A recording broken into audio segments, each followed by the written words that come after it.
Assalamualaikum warahmatullahi wabarakatuh. Innal hamdalillah nahmaduhu wa nasta'inuhu wa nastaghfiruhu wa nastahdihi wa na'udzu billahi min shururi anfusina wa min sayyiati a'malina. Man yahdihillahu fahuwal muhtadi wa man yudlil falan tajida lahu waliyyan mursyida. Asyhadu an la ilaha illallah wahdahu la syarika lah wa asyhadu anna Muhammadan abduhu wa rasuluh. Ballagha risalah wa adal amanah wa nasaha al ummah wa tarakaha ala mahajjatil bayda lailuha kanahariha la yazighu anha illa halik. Amma ba'd. Ma'asyiral mu'minin rahimani wa rahimakumullah jami'an. Alhamdulillah, segala puji dan syukur pada Allah Subhanahu wa taala yang telah memberikan kita begitu banyak nikmat yang kita tidak bisa menghitung nikmat tersebut. Kita sebagai seorang hamba hanya diperintahkan untuk beribadah sesuai dengan apa yang Allah Subhanahu wa taala ajarkan di dalam Quran dan Rasulullah SAW praktekkan di dalam sunnahnya. Ma'asyiral mu'minin rahimani wa rahimakumullah. Salawat serta salam kepada Nabi Muhammad sallallahu alaihi wasallam, khairul anbiya wal mursalin, sebaik-baik nabi dan sebaik-baik rasul. Kita akan langsung masuk ke pembahasan kita. Hari ini kita akan berbicara tentang masalah husnudzanni billah. Ya, berbaik sangka kepada Allah Subhanahu wa taala. Karena ingat, doa kalau kita nggak berbaik sangka sama Allah, mustahil kita akan bisa berdoa dengan baik. Karena Allah Subhanahu wa taala yang maha mengabulkan doa hambanya selama mereka tidak melanggar. Perhatikan baik-baik. Dalam bicara tentang asma wa sifat, ya, kita ini disuruh meyakini dua hal dan tidak boleh berpikir terhadap hal yang ketiga. Apa maksudnya? Dalam asma wa sifat, ketika Allah Subhanahu wa taala memiliki, ya, salah satu sifatnya yaitu Allah Subhanahu wa taala Ar-Razzaq, Maha pemberi rizki. Paham ya? Allah Subhanahu wa taala yang maha mengabulkan doa. Perkara-perkara yang seperti ini, ya, kita harus meyakini dua perkara. Yaitu apa? Yaitu lafadznya kita harus imani. Ya, lafadz dari Ar-Razzaq sendiri, Al-Mujib. Ya, itu harus kita imani. Kemudian maknanya juga sama. Tapi yang nggak boleh yang ketiga, bagaimana? Ini nggak boleh. Ya, yang disebut dengan kaifiyah. Makanya Imam Malik pernah ditanya tentang masalah istiwa. Al-istiwa ma'lum. Ya. Kemudian wal kaifiyatu majhul. Wal imanu bihi wajib. Was su'alu anhu bid'ah. Lihat, yang dibahas, yang dibolehin dua, yang nggak boleh satu. Manusia sering kejebak sama perkara bagaimana. Akhirnya mereka keracunan sendiri, putus asa, dan kemudian meninggalkan ibadahnya gara-gara mikirin bagaimana. Ini bukan ranah kita bagaimana. Saya kasih contoh masalah rizki atau doa. Saya kasih contoh masalah rizki. Ketika Allah Subhanahu wa taala maha pemberi rizki, berarti apa? Kita harus mengimani bahwa Allah Subhanahu wa taala maha pemberi. Dan maknanya jelas, Allah memberikan kepada kita. memberikan dengan sekehendaknya. Tapi mulai manusia mikir, caranya gimana ya? Kan manusia ini sedunia begitu banyak, ada burung, ada macam-macam makhluknya. Nah, begitu manusia masuk ke dalam caranya, mereka mulai keracunan. Keracunannya bagaimana? Berapa banyak di antara kita yang kemudian akhirnya mulai masuk ke dalam hati kita, muncul keraguan gara-gara nggak nyampe pikiran kita ke situ. Ketika muncul keraguan di sini, mulai seseorang akhirnya mengandalkan dirinya, tidak memasrahkan perkara rezeki sama Allah, ikut campur akhirnya. Apa ikut campurnya? Saya bulan depan harus dapat sekian. Kalau nggak dapat sekian, kayaknya nggak cukup. Ya, manusia mulai apa?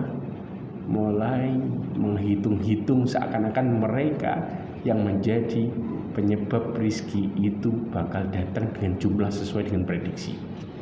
Sedangkan Allah Subhanahu wa taala mengatakan apa? Allah Subhanahu wa taala berfirman, kata Allah Subhanahu wa taala tentang sesungguhnya Allah memberikan rizki wa yarzuqhu min haitsu la yahtasib. Di ayat yang sama Allah mengatakan apa? Wa may yatawakkal 'alallahi fahuwa hasbuh. Kita diperintahkan buat apa ini? Tawakal. Ini ayat yang sama loh. Dalam satu ayat. Artinya seorang yang bergantung sama Allah dan mereka gak berpikir bagaimana tuh datangnya. Mereka disuruh berusaha dan bergantung hasilnya, Allah akan memberikan rezeki lebih dari yang dia bayangkan. Tapi tidak dengan kita yang punya planning panjang, dengan mengatakan saya harus dapat sekian, saya harus dapat sekian, saya harus dapat gini. Bahkan masalah rencana, Allah mengatakan apa? Wala taqulanna inni fa'ilu dzalika ghadan. Jangan kalian pernah mengatakan saya pasti melakukan itu besok, bayangin. Illa ayyasha Allah. Berapa banyak di antara kita punya planning tapi gagal? Begitu pasrah, subhanallah dapat. Karena rezeki kita itu bukan apa yang kita planningkan, tapi apa yang kita pasrahkan. Loh, kok berbeda jauh ya sama orang-orang yang non-muslim? Memang mereka diberikan rezekinya sesuai dengan apa yang mereka sangka. Mana yang lebih indah?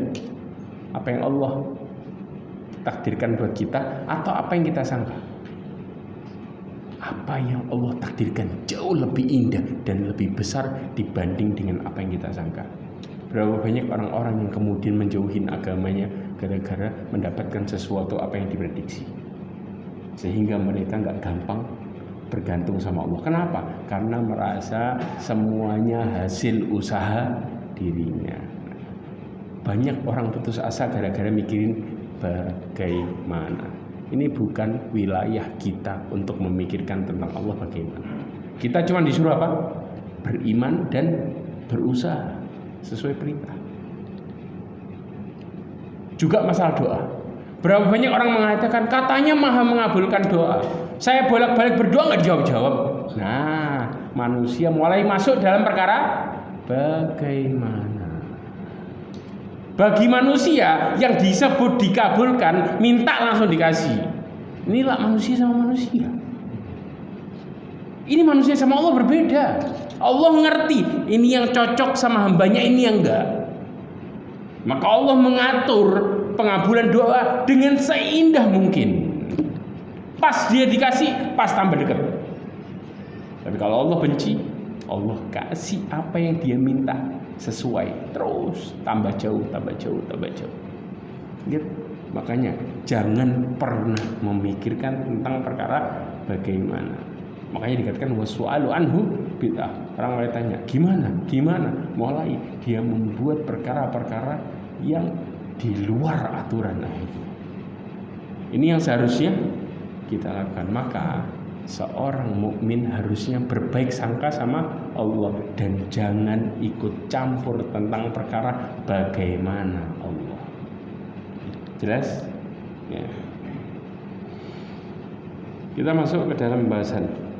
Dikatakan oleh Ibnu Qayyim al-Jauzi, kal ittikali ba'dihim ala qawlihi sallallahu alaihi wasallam hakiyan an Rabbi, hadis qudsi. Beberapa orang bersandar terhadap hadis Rasulullah SAW yang bahwa Allah Subhanahu wa taala berfirman, ya, ana inda husnil dhanni abdi bi falyadhunnu bi ma syaa. Allah mengatakan apa? Sesungguhnya aku sesuai dengan husnidzon, baik sangkanya hambaku kepadaku, maka hendaklah. Di sini Allah mengatakan apa? Husnidzon, baik sangkanya, ya, hambaku terhadapku, maka hendaklah hambaku berprasangka dengan sekehendaknya. Allah mengatakan baik sangka. Ya. Kemudian saya lanjut. Yakni maka fi dhannihi fa inni fa'iluhu bihi wala raiba anna husnal dhanni innama yakunu ma'al ihsan fa innal muhsin hasanul dhanni bi rabbih ay yujaziyahu ala ihsani wa la yukhalifa wa'dah wa yaqbal taubata. Maksudnya dengan sesuai prasangka, Ibnu Qayyim menjelaskan, ya, yaitu maka fi dhanni fa inni fa'iluhu bi, selama dia berprasangka terhadapku maka aku akan bermuamalah dengannya sesuai dengan prasangkanya. Wala raiba, dan tidak diragukan lagi, anna husnidzan innama yakunu ma'al ihsan. Subhanallah.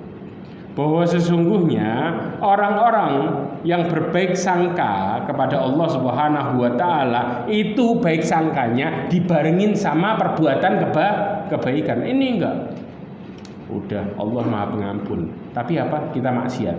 Nah, ini sering dibuat apa? Senjata. Allah Maha Pengampun, kita ngomong sudah, Allah itu Maha Pengampun, tapi kita dalam posisi sedang maksiat. Ini aneh. Kita berbaik sangka tapi dibarengi dengan keburukan. Sedangkan Ibnu Qayyim mengatakan orang yang baik sangka, seharusnya yang Allah maksud di sini orang yang berbarengan dengan baik sangkanya kebaikan bersamanya. Ya. Terus juga fa innal muhsin, orang yang berbuat baik itu husnudzan bi rabbih ayyujazi ala ihsani, maka Allah Subhanahu wa taala akan memberikan balasan terhadap kebaikannya. Wala yukhalifu wa'dah, dan Allah Subhanahu wa taala tidak akan pernah mengingkari janjinya. Wa yaqbalu taubatahu, dan menerima taubatnya. Ya. Wa ammal musii'ul musir, adapun orang yang buruk dan musir. Musir ini apa? Melakukan maksiatan terus-menerus. Alal kaba'ir wa dzulmi, atas dosa-dosa besar, kemudian kezaliman, wal mukhalifat, dan mereka melakukan penyimpangan syariat.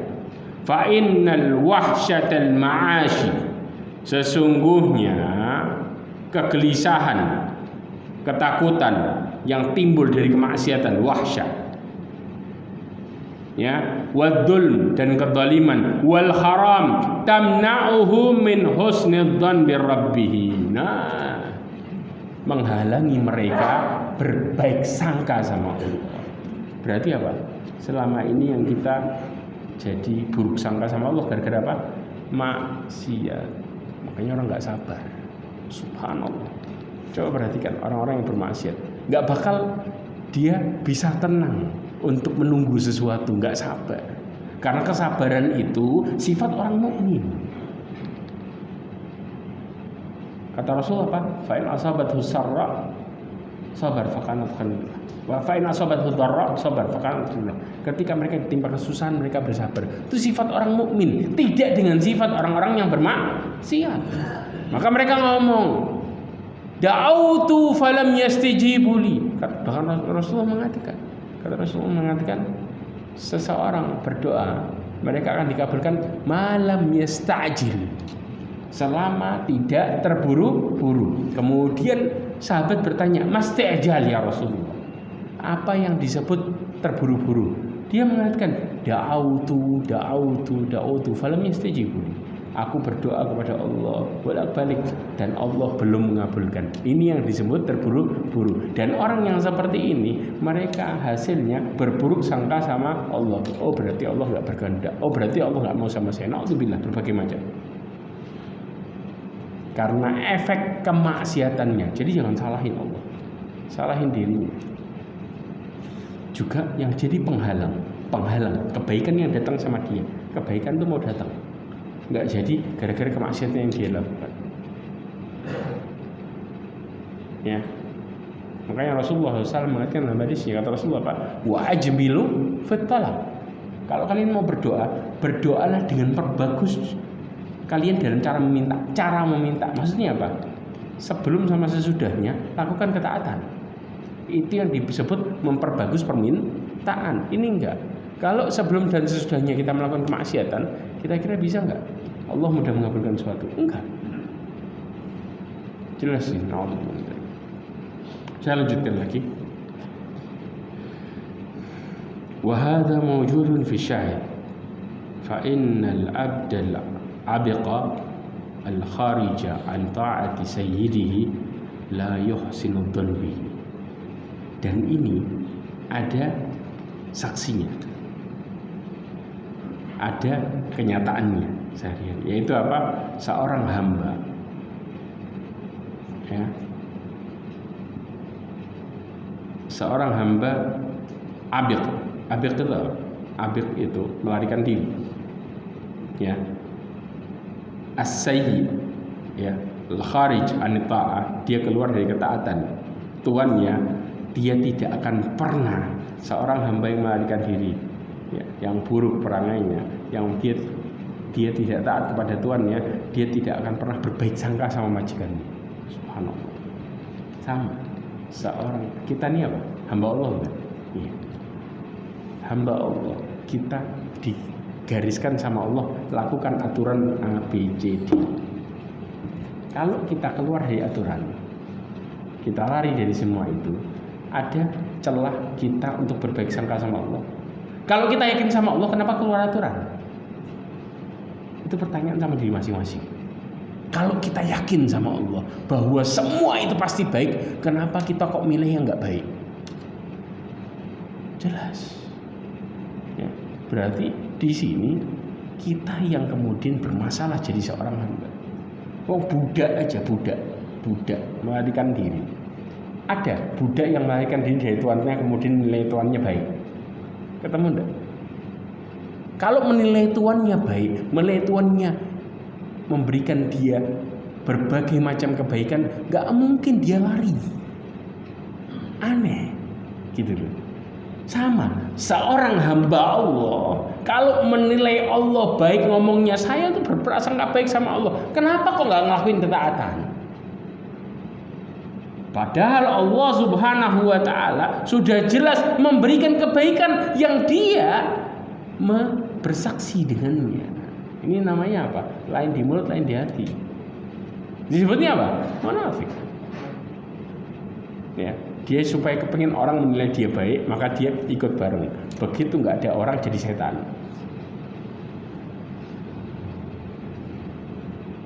Ya kan? Sebagaimana disebutkan di dalam surat Al-Baqarah, ya. Di dalam surat Al-Baqarah Allah Subhanahu wa ta'ala berfirman, Allah Subhanahu wa ta'ala, wa idza laqul ladina amanu qalu amanna. Kalau dia kumpul sama orang beriman, mereka mengatakan kami beriman. Sampai dikatakan dalam tafsir Ibnu Katsir mengatakan, oh kami ini satu manhaj sama kalian. Satu ini, oh sepakat kita, saya juga ngelakuin itu, naudzubillah. Wa idza khalau ila syayatinihim, balik ini sudah tidak ada orang-orang baik, balik ke setannya. Setan di sini kata Syekh Abdurrahman As-Sa'di mengatakan siapa? Pemimpin-pemimpinnya. Ya, orang yang satu jalan sama mereka. Qalu inna ma'akum, kami ini bersama kalian. Innama nahnu mustahzi'un. Kami ngejek, cuman ngolok-ngolok aja. Buat mereka biar kita buat main-main. Naudzubillah. Ya. Kalau kita nggak jujur ya kita model kayak gitu. Lanjut lagi. Kemudian fa innal musi mustawhishun biqadri isaatihi wa ahsanun nasi dhannan bi rabbih atwa'uhum lah. Subhanallah. Fa innal musi, orang yang melakukan perbuatan buruk akan merasakan ketakutan dan kegelisahan yang sesuai dengan perbuatannya. Berarti apa? Semakin seseorang berbuat buruk semakin besar, semakin hatinya semakin gelisah semakin besar. Maka dari sekarang jangan pernah kita mengatakan diri kita sudah berbuat baik sama Allah kalau kita masih ada penyakit keraguan besar. Maka silahkan introspeksi diri, masihkah ada dosa yang berjalan atau enggak? Karena dosa yang berjalan yang kita sedang lakukan, kita mungkin bisa membohongin orang, tapi kita nggak bisa membohongin Allah. Ya, berarti apa? Dosa yang kita lakukan semakin besar, maka kegelisahan dan ketakutan di hati kita juga semakin besar. Semakin kecil dosa yang kita lakukan, maka semakin juga kecil kegelisahan. Karena Allah berikan di balik ketaatan orang mukmin rasa keyakinan kepada Allah Subhanahu wa taala untuk melangkah lebih dekat. Jelas ya? Oke. Dari semua ini kita bahas pertama kita akan bahas tentang masalah pengertian prasangka. Prasangka di dalam Al-Qur'an itu ada 5 makna. Ya, Quran mengartikan prasangka adon di sini itu ada 5 pengertian. Pengertian yang pertama, prasangka itu ada yang diartikan sebagai asyak, yaitu ragu-ragu, keraguan. Allah Subhanahu wa taala mengatakan dalam surat Al-Jathiyah ayat 24. Allah berfirman, "Wa qalu ma hiya illa hayatuna dunya namutu wa nahya." Wa ma yuhlikuna illa ad-dahru wa ma lahum bidzalika min ilmin in hum illa yadhunnun.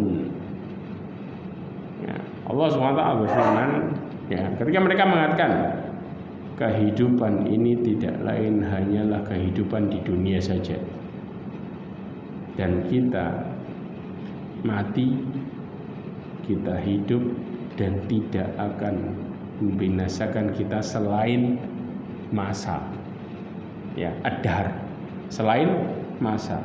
Kemudian apa? Dan mereka sekali-kali tidak mempunyai pengetahuan tentang itu, mereka tidak lain hanyalah menduga-duga.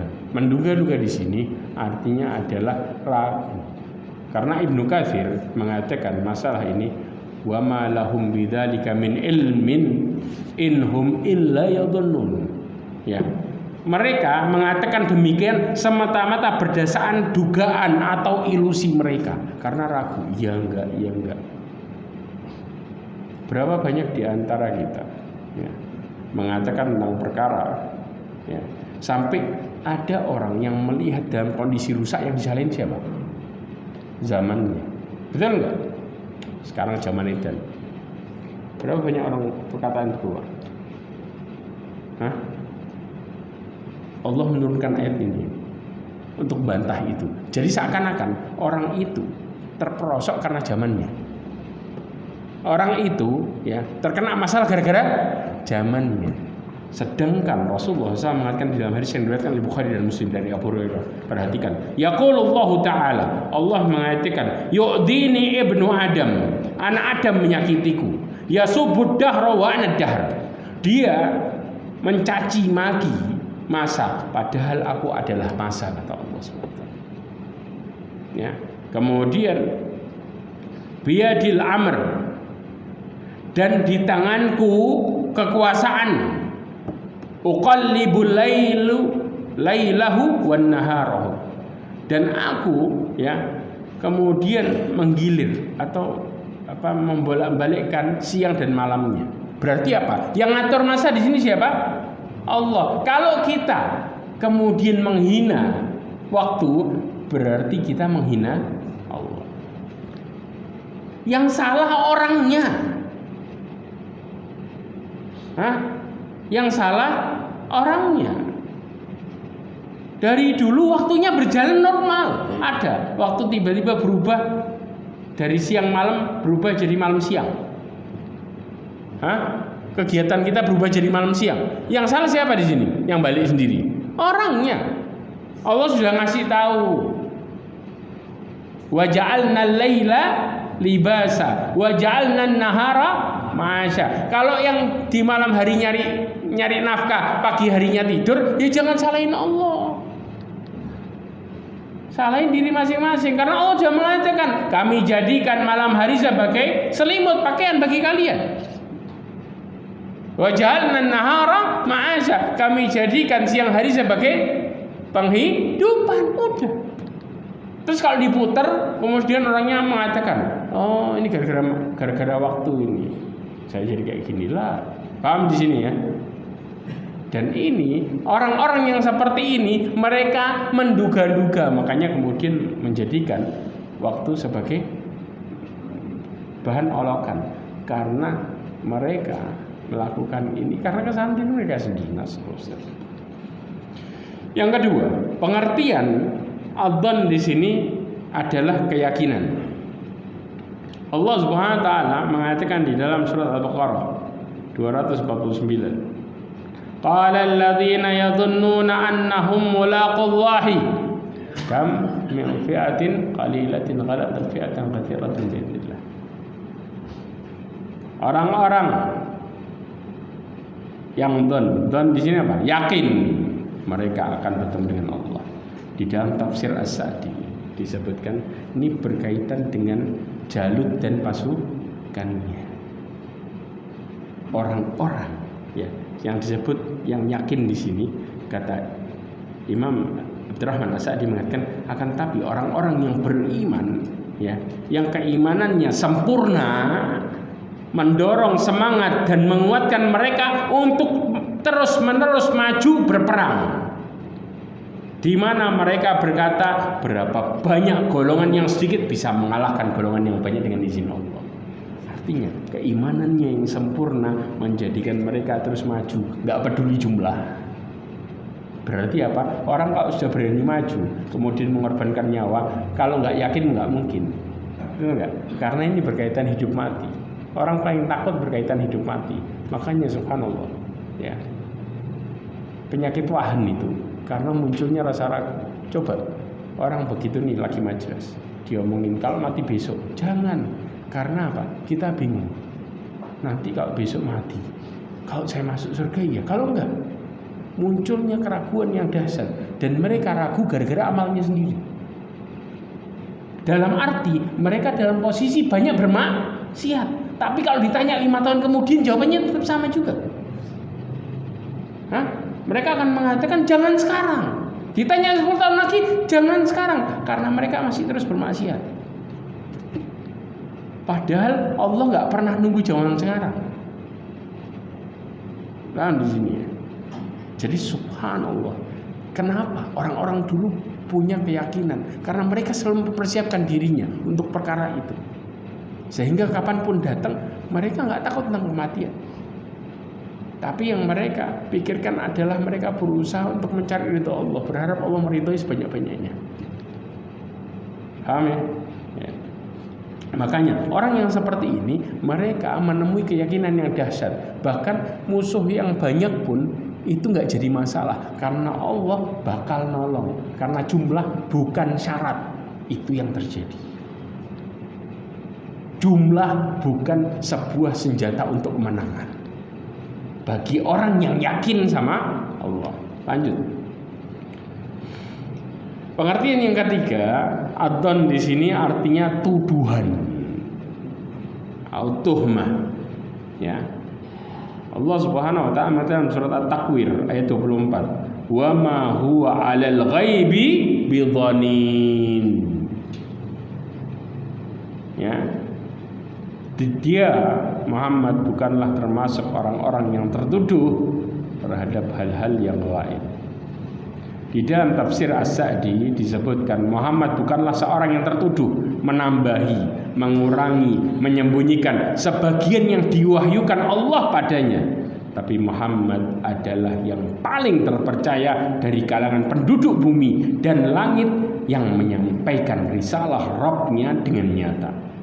Sama sekali tidak bersifat bakhil pada orang-orang kaya, orang-orang miskin, pemimpin rakyat, orang laki dan perempuan, orang kota, orang desa dan yang lainnya.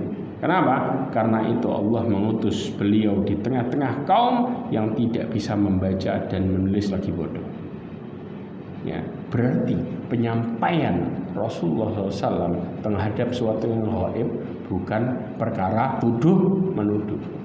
Coba, ketika Rasulullah menyampaikan tentang Quran, apa jawaban mereka?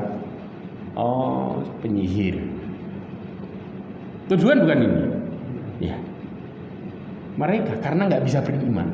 Kenapa? Ego. Maka buat alasan buat nuduh, seakan-akan dibalik itu. Dan itu yang dilakukan sama umatnya para nabi dari zaman dulu sampai sekarang. Dalam posisi yang sama. Para umat setiap menolak kebenaran, mereka selalu menuduh pembawa kebenaran. Selalu. Silahkan dibuka di kisah-kisah para nabi yang punya Ibnu Katsir, disebutin perkaranya sama, masalahnya sama, perkataannya juga mirip. Mereka selalu menuduh penyihir, menuduh engkau mau sombong di antara kita, engkau mau membesarkan diri. Itu kaumnya Nabi Nuh mengatakan itu. Ya, paham di sini, dan ini yang terjadi. Maka kemudian mereka melihat prasangkanya bukan prasangka baik, tapi tuduhan yang mereka katakan. Yang keempat, ya, pengertian adzon di sini adalah al-hasban, yaitu apa? Mengira, menyangka,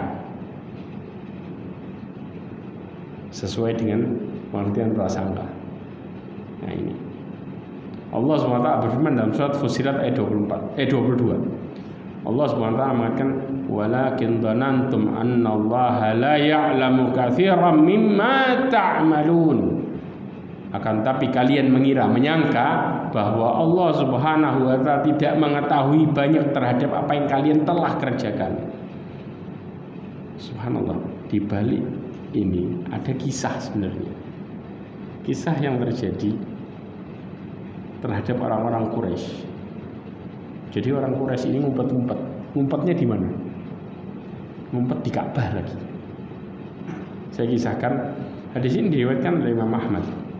Ya, juga diriwayatkan oleh Imam Tirmidzi, ya, kemudian Abu Muawiyah, ya, Imam Muslim, ya, dan juga Sufyan Ats-Tsauri, ya, disebutkan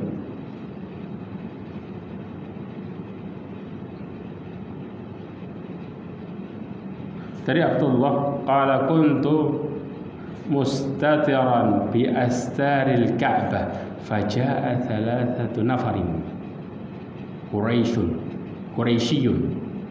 Waktu itu kata Abdullah, ya, mengatakan bahwa pada suatu hari aku menutupi diriku dengan kain Ka'bah, kain kelambunya di Ka'bah. Lalu datang 3 orang, seorang Quraisy dan 2 orang iparnya dari kabilah Saqif, ya, atau seorang Saqif bersama 2 orang Quraisy dari iparnya. Ini yang disebut periwayatnya seperti itu. Kemudian mereka berperut buncit semuanya, gemuk, ya.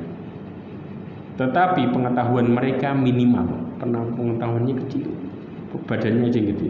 Lalu mereka mengatakan suatu pembicaraan yang terdengar kurang jelas oleh Abdullah ibn Mas'ud yang sedang bersembunyi di balik kelambu Ka'bah juga. Apa yang terjadi? Salah seorang di antara mereka mengatakan, bagaimana pendapat kalian? Apakah Allah mendengarkan perkataan kita sekarang? Jadi mereka ini bisik-bisik di Ka'bah lagi. Terus mengatakan, ini kira-kira Allah mendengarkan nggak perkataan kita?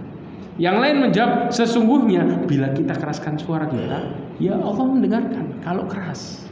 Tapi apa? Kalau kita tidak mengeraskannya, suaranya pelan, maka Allah nggak bakal dengar. Lihat, makanya dikatakan apa? Badannya gede, pengetahuannya segini. Na'udzubillah min dzalik. Kemudian yang lain mengatakan lagi, bila dia mendengarkan sesuatu dari pembicaraan kita, berarti dia mendengar semuanya. Kemudian Abdul bin Mas'ud melanjutkan kisahnya, lalu ia menceritakan peristiwa itu kepada Rasulullah SAW. Maka Allah Subhanahu wa Ta'ala menurunkan surat Fussilat ayat 22-23. Kamu sekali-kali tidak dapat bersembunyi dari persaksian, pendengaran, penglihatan dan kulitmu terhadapmu. Subhanallah. Dari mereka ngomong, kalau kita suaranya pelan, Allah nggak bakal tahu. Tapi kalau keras, baru Allah tahu. Loh, kalau kita pelan ketahuan, berarti Allah dengar semuanya. Turun tuh ayat, subhanallah. Kenapa? Bahkan jangankan Allah, kulitnya bakal ngomong. Ya, Allah mengatakan apa? Kulitnya, matanya, pendengarannya bakal bersaksi semuanya. Badannya bersaksi. Yang dikunci apa? Mulutnya. Karena mulutnya bisa ngeles, tapi badannya tidak bisa ngeles. Muncul nih. Dan mereka kemudian apa? Menyangka, berprasangka Allah nggak bakal dengar. Yang berikutnya, yang kelima, don di sini adalah kedustaan. Ya. Allah berfirman di dalam surat An-Najm ayat 28. Wa ma lahum bihi min ilmin iyattabi'una illa dhann wa inna dhanna la yughni minal haqqi syai'a. Kemudian dikatakan di yang lain, inna ba'dad dhanni akdzabul hadits. Paling dustanya berkata. Maka dan di sini adalah kedustaan. Mereka tidak mempunyai sesuatu pengetahuan tentang itu. Mereka tidak lain hanyalah mengikuti prasangka yang sedang sesungguhnya prasangka itu tiada berfaedah sedikit pun terhadap kebenaran. Maksudnya mereka mengikuti kebohongan, kedustaan. Nah, sekarang hukum prasangka, hukum don ini ada 3. Ya, hukum prasangka ada 3. Yang pertama bisa jadi wajib. Ya. Bagaimana bisa jadi wajib? Bisa jadi wajib kalau berkaitan kepada Allah Subhanahu wa Ta'ala, yaitu berprasangka baik sama Allah. Itu wajib. Sebagaimana Rasulullah SAW mengatakan, kata Rasulullah, la yamutanna ahadukum aw la yamutanna ahadukum illa wa huwa yuhsinu dzan billah. Janganlah salah seorang di antara kalian mati kecuali dalam keadaan berbaik sangka sama Allah. Maka di sini wajib. Kenapa? Loh, kok kita harus berbaik sangka? Ingat Rasulullah mengatakan innamal a'malu bil khawatim. Amalan kita tergantung penutupnya. Kalau penutupnya baik, kita berbaik sangka sama Allah, husnul khatimah. Penutupnya kita suudzon sama Allah. Dan Rasulullah tahu nggak? Kapan Rasulullah nasihatin nih hadis? 3 hari mau meninggal. 3 hari mau meninggal nih keluar nih hadis. Karena subhanallah, seorang yang dekat ajalnya, mereka semakin digoda setan secara terang-terangan semakin kuat. Supaya apa? Berharap setan menjadikan dia su'ul khatimah. Itu tujuan. Ya. Kemudian Rasulullah SAW mengatakan di dalam hadis Bukhari dan Muslim sebagaimana yang tadi kita sudah bahas, yaqulullahu ta'ala ana inda dhanni 'abdi bi wa ana ma'ahu idza dzakarani. Ini hadis yang lain. Dalam Bukhari dan Muslim disebutkan, sesungguhnya aku tergantung prasangka hambaku dan aku bersama hambaku kalau dia mengingatku. Kalau lagi ingat, Allah bersama mereka. Kalau enggak. Ya. Kemudian termasuk juga berhusnudzon kepada Rasulullah SAW sebagai seorang mukmin yang saleh. Syekh Saleh Ibn Fauzan Al-Fauzan mengatakan, prasangka yang baik kepada Allah seharusnya disertai dengan meninggalkan kemaksiatan. Ini syarat. Kalau tidak, maka itu termasuk sikap merasa aman dari adab. Hati-hati. Kalau merasa aman dari adab, apa kata Allah dalam hadis qudsi? La ajma'u ala abdi amnain wala khaufain. Ya. Fa in amanani fid dunya akhaftuhu yaumal qiyamah. Kalau dia merasa aman terhadap peringatanku di dunia, aku buat dia takut di hari kiamat. Hidupnya mencekam. Wa in khafani fid dunya amantuhu yaumal qiyamah. Kalau dia takut sama aku di dunia terhadap peringatan, maka aku buat dia aman di akhirat. Jelas? Saya lanjutin lagi. Masih ada waktu kan? Kemudian apa? Prasangka baik kepada Allah harus disertai dengan melakukan sebab-sebab datangnya kebaikan dan sebab meninggalkannya kejelekan. Itulah harapan yang terpuji. Sedangkan prasangka yang baik kepada Allah dengan meninggalkan kewajiban, melakukan yang haram, maka itu adalah harapan yang tercela dan termasuk sifat aman dari makar Allah. Berarti kalau kita mengatakan saya berbaik sangka sama Allah, Allah yakin bakal ngampuni dosa saya, tapi sambil kita maksiat, maka jangan pernah harap kita bisa tobat dengan gampang. Paham ya? Efek. Makanya gini loh, berapa banyak di antara kita kemudian nunda sesuatu akhirnya nggak jadi. Betul nggak? Ya, ini penyakit orang-orang manusia ketika mulai menunda dengan mengatakan sebuah prasangka kebaikan. Oh, nanti saya bakal dapat ini. Sebentar lagi bakal saya lakukan. Sebentar lagi saya lakukan. Jadi ya. Maka orang yang mengatakan Allah itu Maha Pengampun tapi masih diiringi dengan kemaksiatan, maka Allah bisa menutup pintu tobatnya dia. Gara-gara apa? Gara-gara dia melakukan prasangka kebaikan namun diiringi dengan menyelisihinya. Maka hati-hati di sini. Dan ini kata Syekh Shalih Fauzan mengatakan termasuk prasangka yang tercela. Kalau sudah prasangka yang tercela, Allah murka gimana? Allah tutup tuh pintu hatinya gara-gara prasangkanya. Tapi tidak diiringi dengan kebaikan sesuai prasangkanya. Yang kedua, bisa jadi haram. Haram ini berbeda-beda, tapi haram yang don yang paling haram adalah kita berburuk sangka kepada Allah Subhanahu wa taala. Allah Subhanahu wa taala berfirman dalam surat Al-Fatah ayat 6. Yu'adzibal munafiqina wal munafiqati wal musyrikina wal musyrikati adh-dhannina billahi dhannas sau'i 'alaihim dairatus sau'. Allah Subhanahu wa taala, Allah mengadab orang-orang munafik laki-laki dan perempuan, orang-orang musyrik laki-laki dan perempuan. Mereka berprasangka buruk terhadap Allah. Allah menyebut orang-orang yang berprasangka buruk siapa mereka? Musyrik sama munafik. Dua-duanya posisinya nggak enak semua. Ya. Mereka ngaku Islam nggak itu musyrik? Ngaku. Munafik ngaku Islam nggak? Tapi begitu prasangka buruk, Allah jadikan mereka sifat-sifat apa? Musyrik dan munafik yang punya buruk sangka sama Allah. Naudzubillah. Dan juga suudzon kepada Rasulullah SAW dan kepada orang-orang soleh. Makanya kemudian Allah mengatakan surat Al-Hujurat ayat 12, ya ayyuhalladzina amanu ijtanibu katsiran minadh-dhanni inna ba'dadh-dhanni itsm. Wahai orang-orang yang beriman, jauhilah kebanyakan prasangka buruk, kecurigaan. Kenapa? Karena sebagian prasangka itu dosa. Imam Qurtubi menjelaskan prasangka yang jelek kepada orang yang lahirnya baik tidak diperbolehkan. Prasangka yang jelek kepada orang yang lahirnya baik, kita nggak tahu nih hati orang. Nah, nggak diperbolehkan. Dan dosanya adalah hukuman yang akan didapatkan dari orang yang memiliki prasangka. Hati-hati. Ini efek dari prasangka. Kalau orang baik kemudian kita suudzonin. Ya.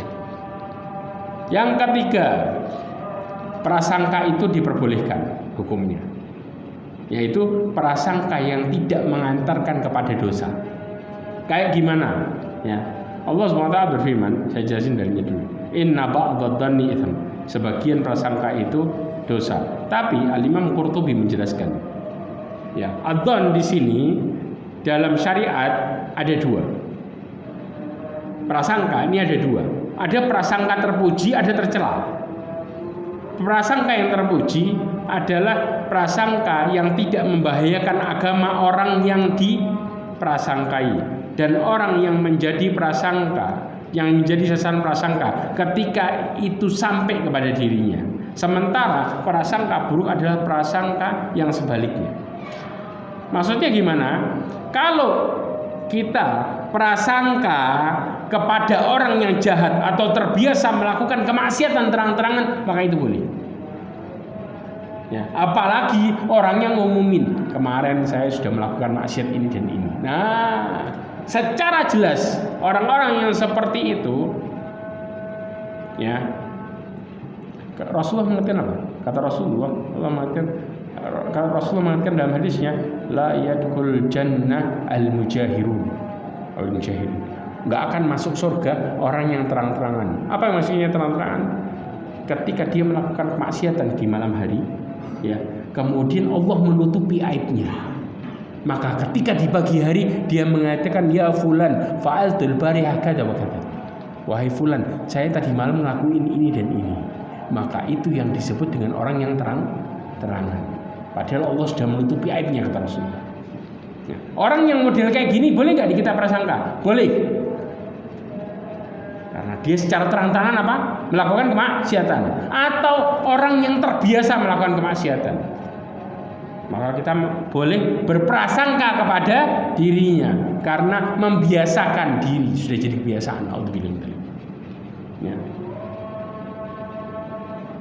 Maka kemudian Rasulullah SAW pernah bersuudzon sama orang munafik. Dalilnya ini, ya, dari Aisyah radhiyallahu anha, ya, dikatakan ma'adunnu fulanan wala fulanan ya'rifani min dinina syai'a. Maka dikatakan saya menyangka fulan dan fulan sama sekali tidak mengerti agama kita. Rasulullah mengatakan itu pada siapa? Orang munafik yang secara jelas-jelas. Kemudian juga pernah Abdullah ibn Umar mengatakan, inna kunna idza faqadna ar-rajul fi isya al-akhirah wa asa'na bihi dhann. Dikatakan dulu ketika kami tidak menemukan seseorang di jamaah sholat isya, maka kami berburuk sangka sama dia. Kenapa? Orang yang berat sholat isya sama sholat subuh, kata Rasulullah apa? Sifat orang munafik. Wajar gak ini? Wajar. Tapi tidak dengan orang yang melakukan kebaikan. Atau nih, orangnya sudah tobat, dia pernah punya masa lalu jelek, dohirnya tobat, dohirnya kita bicara. Terus jangan-jangan cuma kedok aja, nggak boleh, haram. Kita nggak tahu hati seorang, yang tahu dirinya sama Allah. Kita cuma boleh menghukumi dohirnya. Kalau dohirnya su, ya udah su. Tapi kalau dohirnya baik, ya udah baik, selesai. Bukan ranah kita untuk menghukumi dalamnya orang. Jelas ya. Nah, dua tempat prasangka baik, dua tempat seorang berprasangka baik kepada Allah, dua yang harus. Yang pertama, ketika menunaikan ketaatan. Sebagaimana tadi hadis Rasulullah SAW, Allah mengatakan apa? Kata Allah SWT, wa ana ma'ahu idza dzaqari fa in dzaqarani fi nafsihi dzakartuhu fi nafsi. Kalau dia mengingat aku di dalam dirinya, maka aku mengingat dia di dalam diriku, kata Allah. Wa in dzaqarani fi mala'i dzakartuhu fi mala'i khair minhu. Kalau dia mengingat aku dalam posisi keramaian, maka aku akan mengingat dia dalam posisi keramaian lebih baik darinya. Jelas? Ini dalam perkara ibadah. Imam Hasan Al-Basri mengatakan, sesungguhnya seorang mukmin ketika berbaik sangka kepada Allah Subhanahu wa taala, maka dia akan memperbaiki amalnya. Sementara orang buruk ketika berburuk sangka kepada Allah, ia akan melakukan amal keburukannya. Yang kedua, ketika mengalami musibah dan saat menjelang kematian, harus baik sangka. Bukan cuma saat kematian aja, tapi mengalami musibah. Sebagaimana ya dikatakan oleh di dalam kitab Al-Mawsu' Al-Fiqhi ya disebutkan seorang mukmin diharuskan berprasangka baik kepada Allah Ta'ala, dan lebih ditekankan dalam prasangka baik kepada Allah ketika ditimpa musibah dan ketika akan meninggal dunia. Ini disebutkan di dalam kitab Al-Mawsu' Al-Fiqhi, dan hadis Rasulullah yang diriwayatkan oleh Muslim sebagaimana tadi yang sudah saya jelaskan dari Jabir bin Abdullah, la yamutanna ahadukum